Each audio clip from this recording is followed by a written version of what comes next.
Así que, ¿quiénes lo superan? Pues lo supera el remanente, es decir, aquellos que permanecen fieles hasta el fin.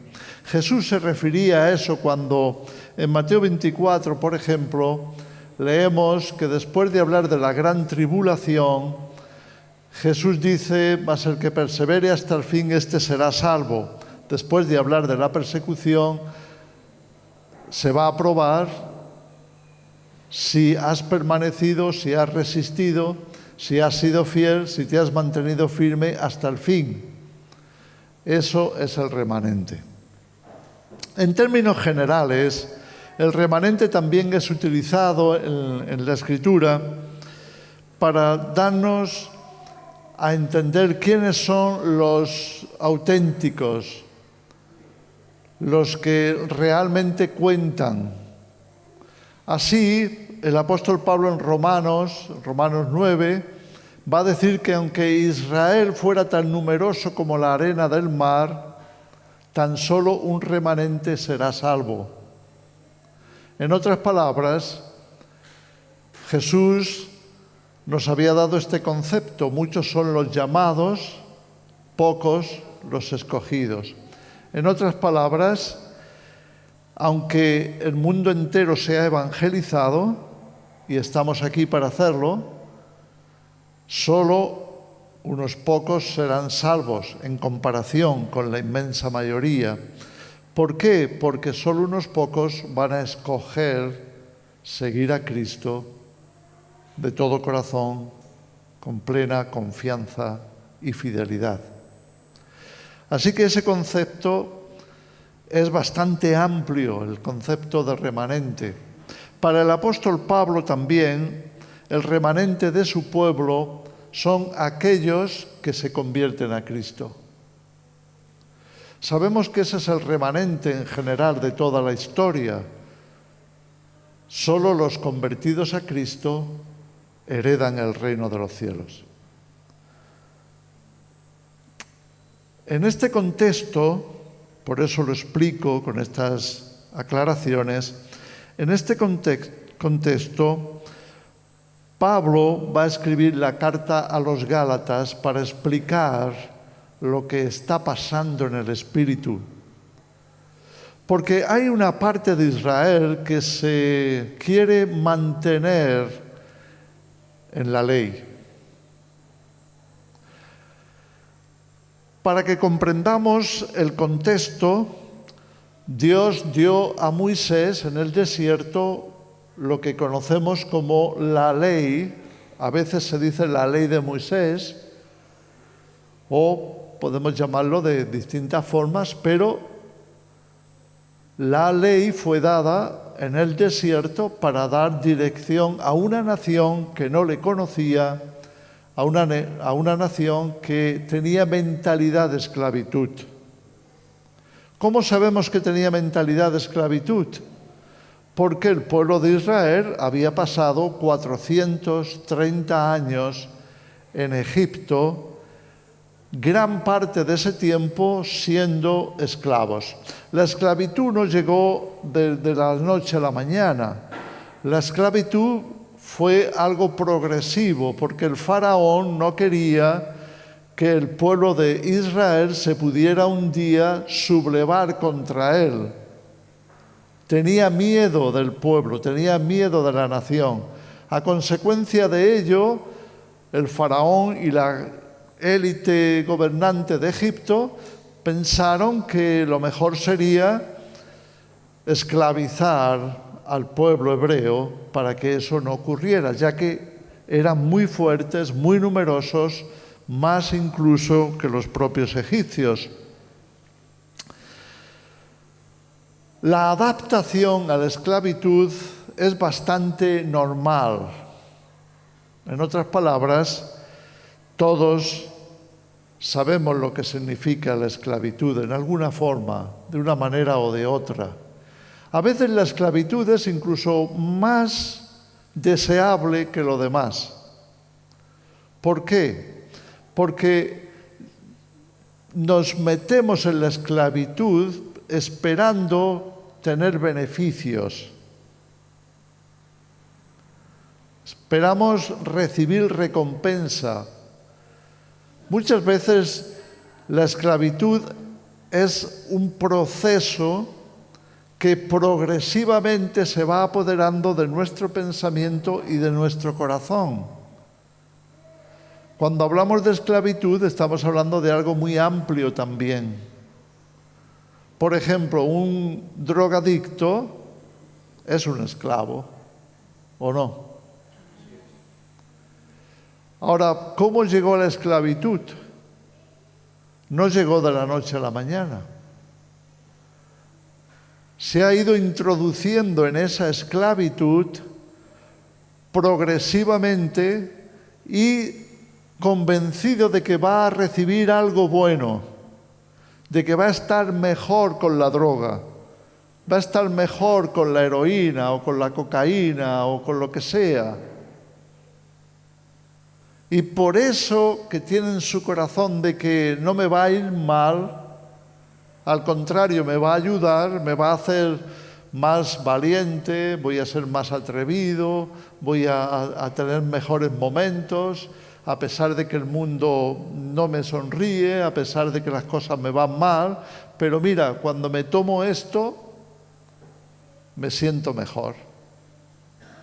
Así que uno está pensando en el beneficio. Y así podríamos hablar de muchos otros pecados o formas de esclavitud. Jesús lo dijo con esta claridad. El que es pecador, el que hace pecado, se hace esclavo también del pecado. Es esclavitud. Así que si nos damos cuenta de esta realidad, podemos entender por qué el pueblo de Israel había adquirido una mentalidad de esclavo. La esclavitud antigua consistía en que las personas eran compradas o vendidas, por ejemplo, los prisioneros de guerra, para aprovechar la mano de obra barata, pues en vez de matarlos, se les esclavizaba, es decir, se les perdonaba la vida a cambio de que se convirtieran en esclavos, en mano de obra barata, bastante barata. Solo tenían que alimentarlos y darles un techo, o vestirles también, porque el esclavo no tenía nada, todo lo recibía del amo. La esclavitud, por tanto, tenía sus ventajas. No me tengo que preocupar de lo que tengo que comer, o de lo que tengo que vestir, o de lo que o dónde tengo que vivir. Tampoco tengo que preocuparme de buscar trabajo. Lo tengo todo hecho. Y entonces mucha gente, incluso cuando se podían liberar, preferían quedarse allí. Aunque les ofrecieran la libertad, pensaban, pero ¿dónde voy? ¿Dónde voy a estar mejor que aquí? Aquí me cuidan, aquí me dan de comer, no me tengo que preocupar nada más que de trabajar cada día. En algún sentido, esto era como una solución. Mucha gente anda tan perdida, tan confusa, sin saber qué hacer con su vida, que hasta preferirían que todo se lo dieran hecho, aunque fueran esclavos. Estamos hablando de realidades, porque la esclavitud sigue vigente hoy. Y hay mucha gente todavía esclava. Aunque hayan pasado muchos siglos, aunque estemos al final de los tiempos, aunque sabemos que Jesús tiene que regresar y esperamos que regrese pronto, la Biblia para estos tiempos también nos habla de esclavitud. Ahí en Génesis lo tenemos en Apocalipsis lo tenemos muy claro. Cuando nos habla del anticristo, de la marca de la bestia, Nos dice que la va a poner a pequeños y grandes, ricos y pobres, libres y esclavos. En otras palabras, habrá esclavitud. Lo mismo dice cuando habla de la caída de Babilonia, la destrucción de Babilonia. Y en el capítulo 17 de Apocalipsis nos está diciendo que en esa Babilonia había un comercio mundial del que todos los reyes gobernantes de las naciones buscaban beneficiarse. Así que el tránsito del comercio era tan enorme como hoy conocemos como grandes corporaciones multinacionales, la bolsa, y todos los reyes de la tierra, nos dice ahí la Escritura, se estaban enriqueciendo a costa de la mercadería que había en Babilonia. Ahora, fijaros qué curioso que no solamente nos va narrando, nos hace una lista de lo que se comerciaba, sino que dentro de ese comercio se habla de esclavos. También la esclavitud es un comercio. ¿No lo crees? También hay un tráfico de personas. También hay un tráfico de niños que son arrebatados de sus familias, o que se aprovecha que hay una guerra y quedan muchos niños perdidos y se trafica con ellos. También hay tráfico sexual, ¿o no? Y hay muchas personas que viven en una especie de esclavitud sexual. Pero no es la única, hay muchas otras esclavitudes que no da tiempo a nombrarlas hoy. ¿Y por qué estamos hablando de esclavitud? Precisamente para que entendamos lo que el apóstol Pablo nos dice en Gálatas.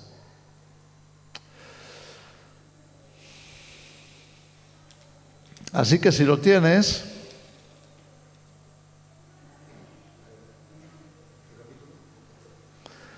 Gálatas capítulo 3.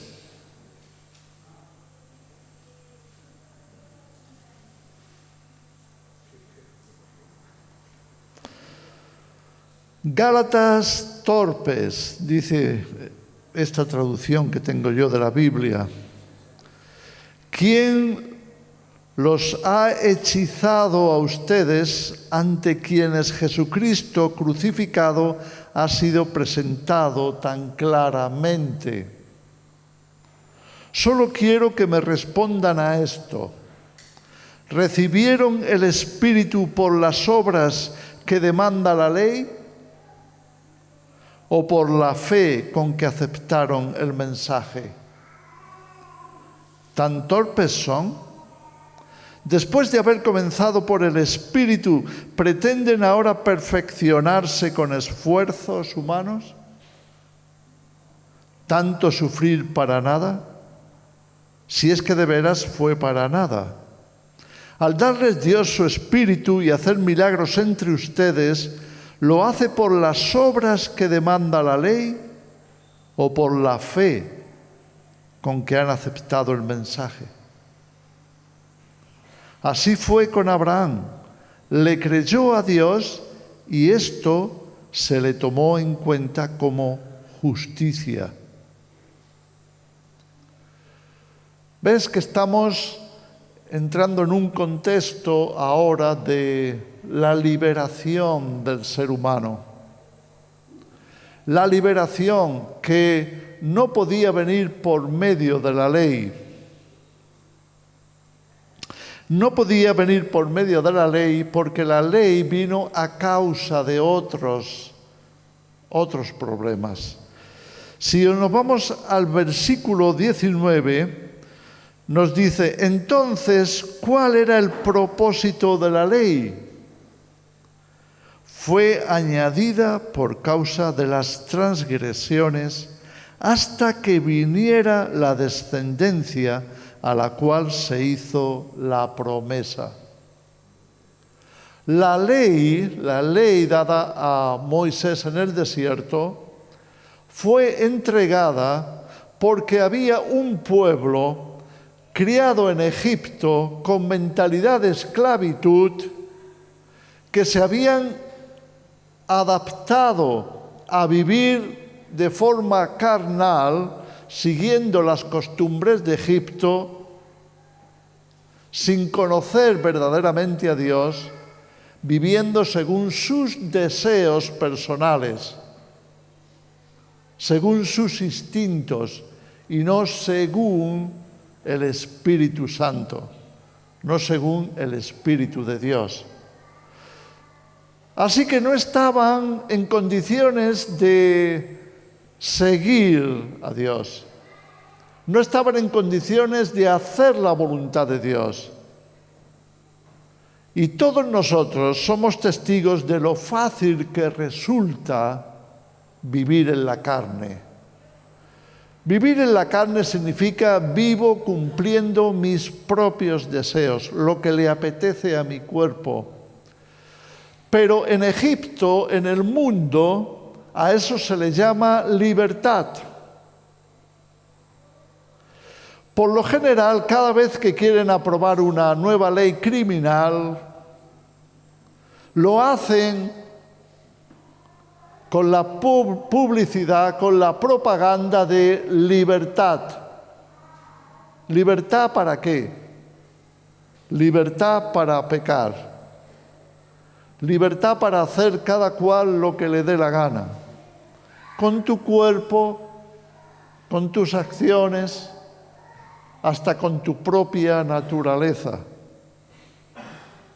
Así que si comienzo a sentirme que en vez de persona soy perro, pues voy a buscarme un cirujano que me ponga un rabo y unas orejas y alguien que me ayude a ladrar. Bueno, eso no hace falta, ya ladro yo solo.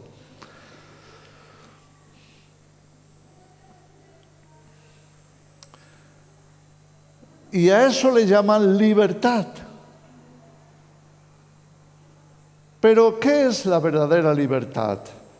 La libertad no es otra cosa que poder vivir en la plenitud de la vida, en la plenitud del Espíritu, en la plenitud de Dios, en la plenitud de la verdad, en la plenitud concedida por Dios al ser humano cuando éste le busca de todo corazón. Tenemos un ejemplo muy grande en Abraham. Cuando Dios llamó a Abraham, y algunos, quiero aprovechar para comentar esto, algunos también me preguntan, ¿pero no es mejor que volvamos a las raíces hebreas? Porque la cristiandad ha fracasado, ha fallado mucho. Mira, la Iglesia Católica sigue envuelta en idolatría, la Iglesia Ortodoxa también, aunque más disimuladamente. Y mira la Iglesia Evangélica, ¿no son también idólatras? Claro que sí.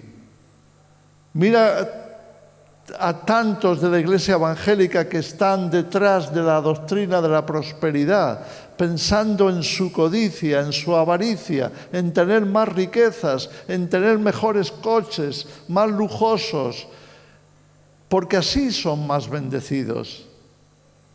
Y al final acaban siendo idólatras de lo material, del materialismo, del dinero, de la riqueza, del poder. Mira tantos en la iglesia institucional que andan detrás de satisfacer el deseo de los políticos, que están detrás de buscar hacerse la foto con ellos, que parece como que si están más cerca del poder, y en eso la Iglesia Católica es especialista, pero también la Iglesia Ortodoxa y gran parte de la Iglesia Evangélica, una grandísima parte. Aquí no se salva a nadie. Porque es natural que el ser humano busque respaldarse en, como se dice en el refrán español, al que el buen árbol se arrima, ¿verdad? Buena sombra le cobija. Pero en vez de buscarlo en Dios, es más fácil buscarlo en el poder, buscarlo en los políticos, buscarlo en los ricos, buscarlo allí donde haya abundancia material. Y eso, hermanos, es idolatría. Todo eso es idolatría. Y es fácil. Nos sale solito. No tenemos que esforzarnos para pensar de esa manera. Nos dejamos llevar por el miedo. Nos dejamos llevar por nuestros instintos.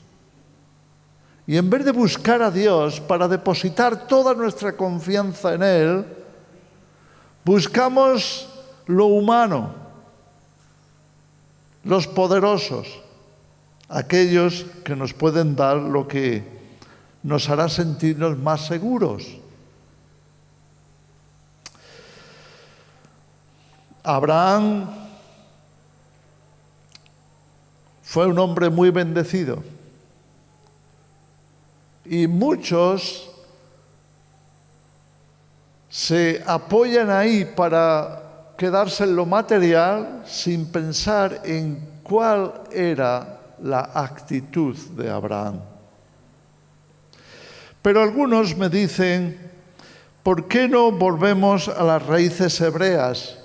Y volver a las raíces hebreas para ellos es volver a la Torá, volver a la ley de Moisés, volver a cumplir el sábado, volver a las tradiciones de las fiestas del pueblo judío, volver al lenguaje, al idioma judío, que ahora tenemos que aprender. Ya no se puede decir Jesús, ahora hay que decir Yeshua.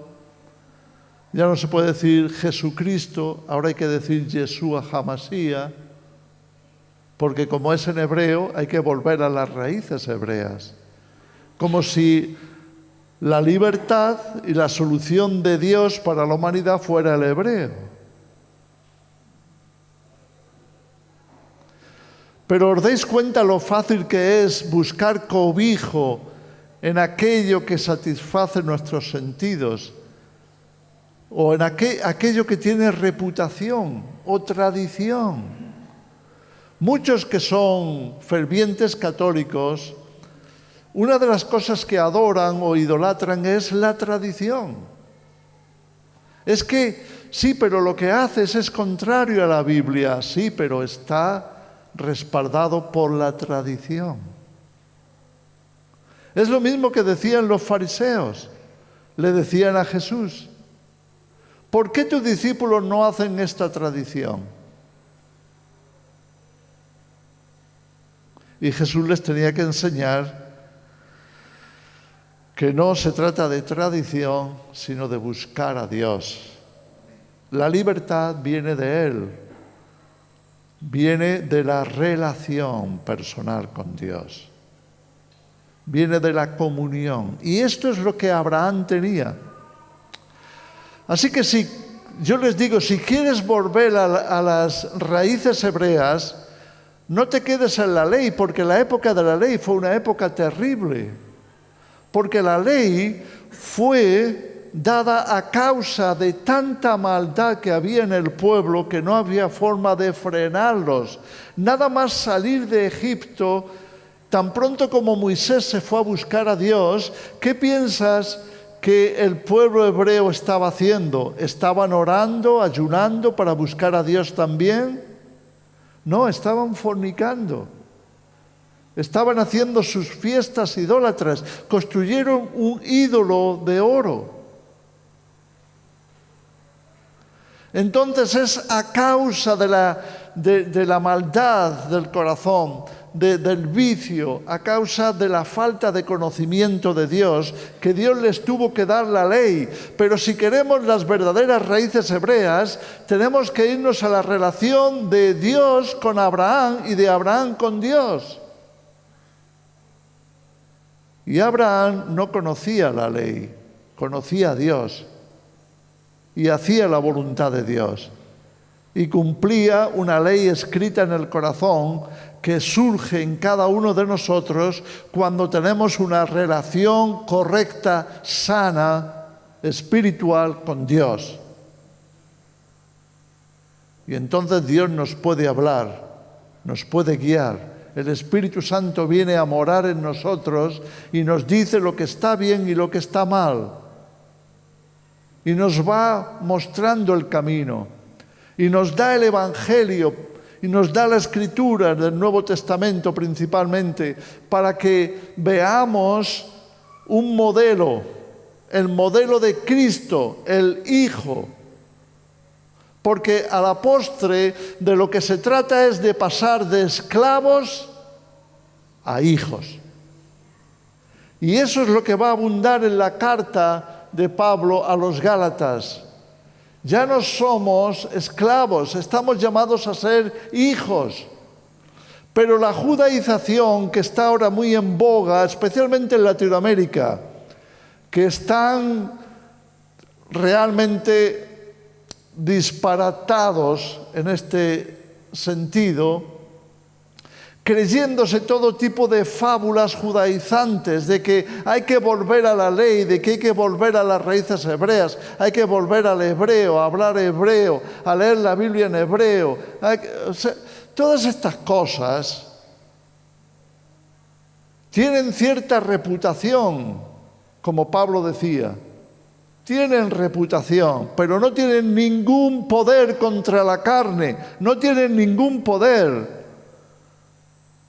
Porque el único poder que nos hace libres es Cristo en nosotros. Cristo y su Santo Espíritu morando en nuestros corazones. Y esto es lo que nos ofrece el Evangelio, y esto es por lo que Pablo luchaba tan fervientemente, enconadamente a veces. Y Pablo escribe estas frases. ¿Cuál fue el propósito de la ley? Fue añadida por causa de las transgresiones, hasta que viniera la descendencia a la cual se hizo la promesa. En otras palabras, hasta que llegara Cristo, hasta que llegara Jesús. Porque una vez que llegara Jesús, seríamos libertados de la ley. Por favor, estúdiate Gálatas en tu casa porque aquí no tenemos tiempo. Hasta que fuésemos libertados, redimidos de la ley para ser hijos de Dios. No esclavos, sino hijos. Pablo lo explica con distintas analogías. La ley se promulgó por medio de ángeles, por conducto de un mediador. Ahora bien, no hace falta mediador si hay una sola parte, y sin embargo Dios es uno solo. Como ellos no entendían, los que habían estado tanto tiempo bajo la ley no podían entender vivir sin ella, vivir solamente confiando en Jesús, en una relación sana, santa, perfecta con el Creador. Como eso no lo entendían, entonces estaban de continuo enseñando a los nuevos cristianos que tenían que cumplir la ley también. Este fue un tremendo problema. Y el problema continúa porque Satanás sigue destapando toda oposición a que estemos preparados en el Espíritu con la libertad con la que Cristo nos hizo libres para recibirle de nuevo a Él cuando regrese.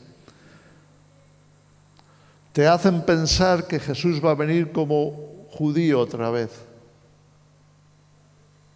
por el amor de Dios. Jesús es el Rey de Reyes, Señor de señores, de toda la creación, de todo lo que existe, porque Él es el que sustenta todas las cosas con la palabra de su poder. Si has estado alguna vez en Israel, te darás cuenta de lo sumamente pequeño, minúsculo que es en comparación con el mundo.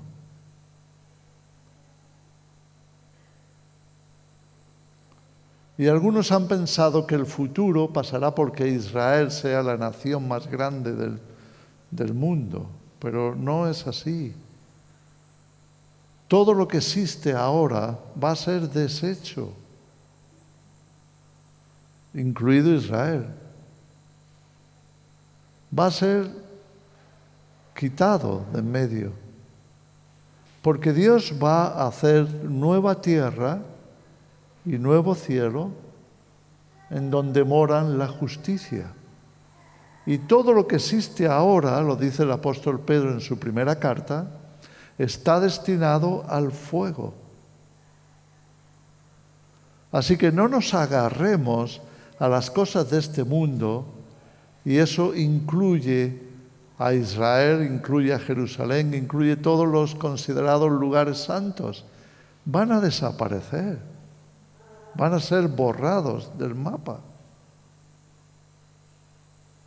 Porque todo lo que vemos ahora está destinado a ser destruido. ¿No lo crees? Pues lee la Biblia. Voy a terminar con un pasaje de Gálatas capítulo 4 para que entendamos por qué Pablo habla de esta manera. Vamos al versículo 21 en adelante. Díganme ustedes, los que quieren estar bajo la ley, ¿por qué no le prestan atención a lo que la ley misma dice?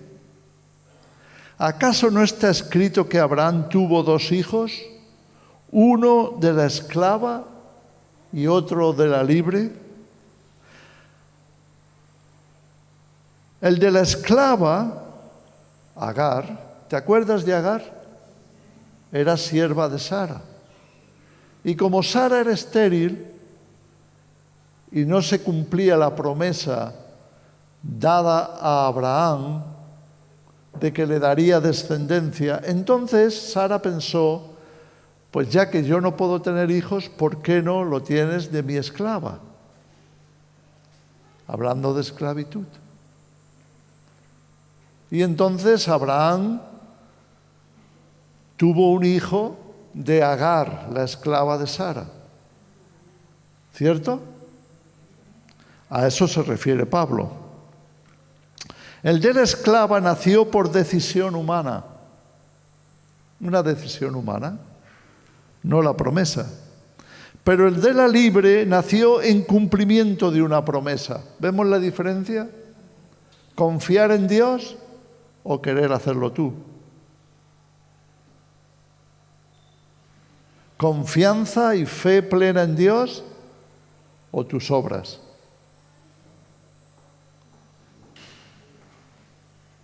¿Podemos ver la situación?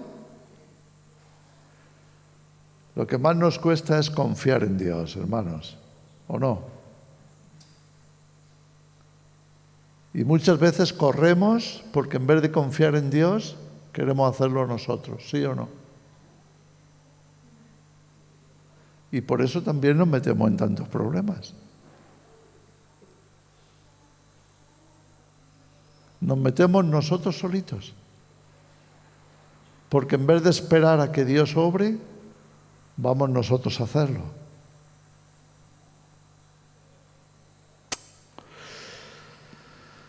Y esto es lo que estaba pasando ahí, así que se metieron en un problema. Ese relato, dice Pablo, puede interpretarse en sentido figurado, como una alegoría. Estas mujeres representan 2 pactos, Agar y Sara, representan 2 pactos. Uno que es Agar procede del monte Sinaí. ¿Qué pasó en el monte Sinaí? Dios le dio la ley a Moisés, ¿o no? Uno, que es Agar, procede del monte Sinaí y tiene hijos que nacieron para ser esclavos.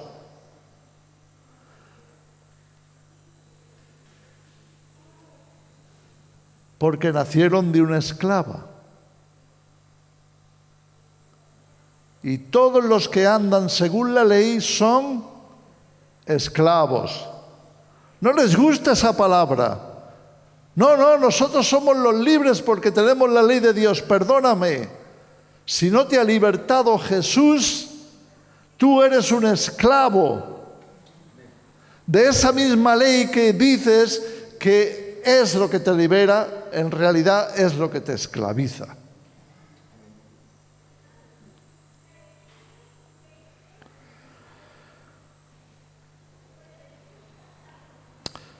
Agar representa el monte Sinaí en Arabia y corresponde a la actual ciudad de Jerusalén.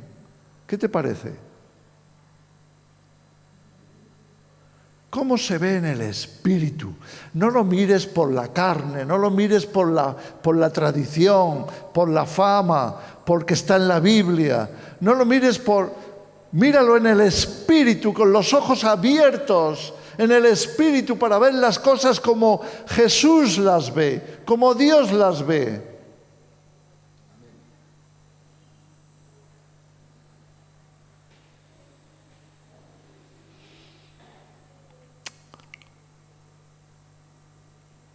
Agar representa el monte Sinaí en Arabia y corresponde a la actual ciudad de Jerusalén porque junto con sus hijos vive en esclavitud. Pero la Jerusalén celestial, esta es otra cosa, porque hay una Jerusalén terrenal y hay una Jerusalén celestial.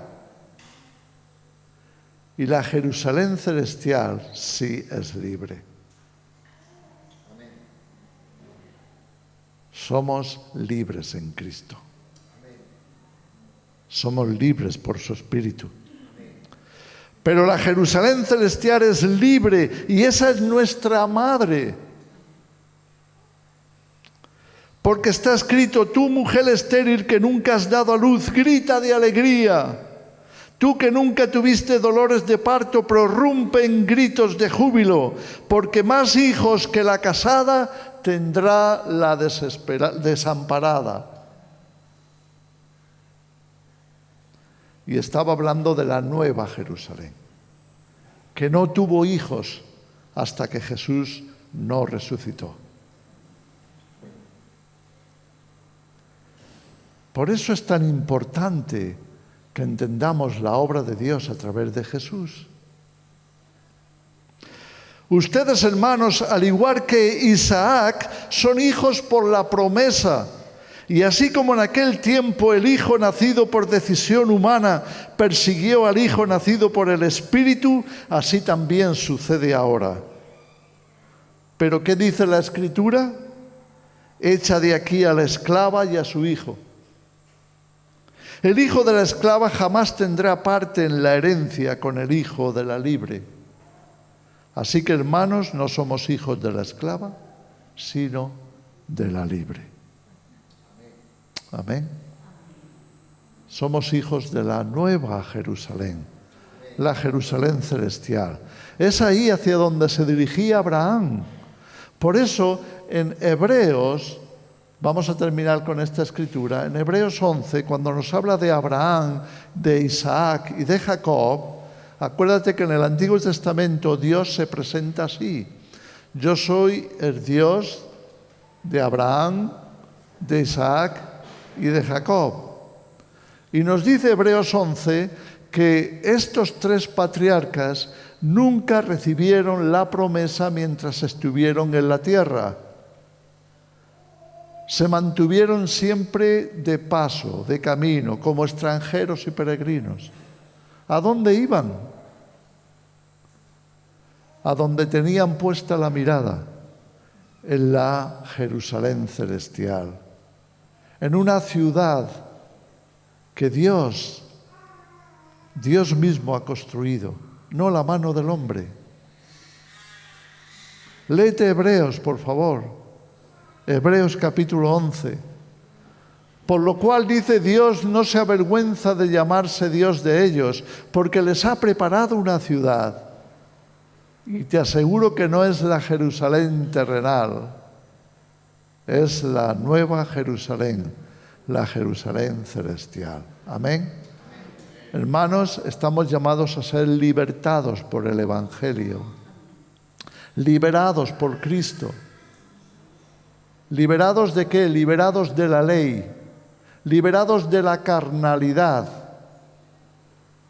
liberados de las tradiciones, liberados de los instintos bajos del ser humano, para vivir según Cristo, para vivir en la verdad, para vivir haciendo el bien, sin esclavitud, para vivir confiando en Dios, buscando el hacer su voluntad.